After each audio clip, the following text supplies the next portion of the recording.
When we began in 1986, October 1986, we soon made our mark and made our name by the use of dramatic black and white photographs.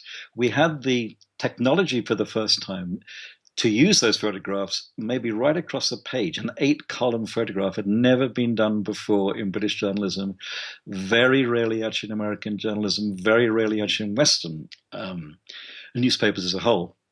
But gradually, as the years went by, we began to realize that people were using color um, in their newspapers, partly because they could get color advertising, which was a huge revenue driver that we needed.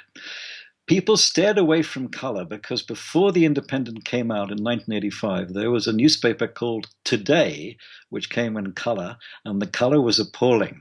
So every journalist wanted to steer well clear of color.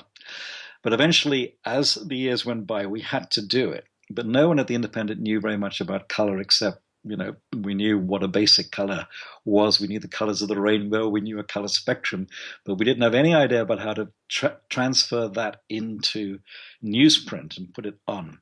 So I was sent to St. Petersburg in Florida to the famous Poynter Institute, which is an institute for journalism, for the study of journalism, for the study of writing, for the use of graphics and everything else.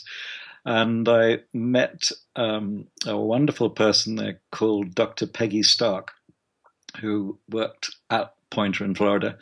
And she explained a lot about the theory behind color, what color people like and what color people don't like, how to change a newspaper from black and white into color with this subtle introduction, because we thought it would be too shocking for our readers if suddenly every page was full of color.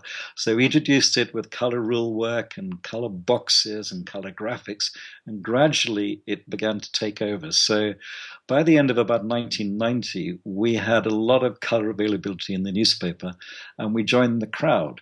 A lot of our photographers, Brian Harris, John Voos, David Ashdown, were a little bit worried about going into color because it was a medium they hadn't really worked with for newspapers before. The point there is that one of the innovations as well about The Independent was that I managed to get a dark room in the basement of The Independent so the photographers could do their own printing of photographs, which really helped in the choice and the cropping of the photographs. That is another innovation that we had on the paper. But color brought it right up to the modern day age. There were still a lot of people 6 months afterwards that said, why didn't we stay in black and white? But we went into color. Anyway, well, that's color.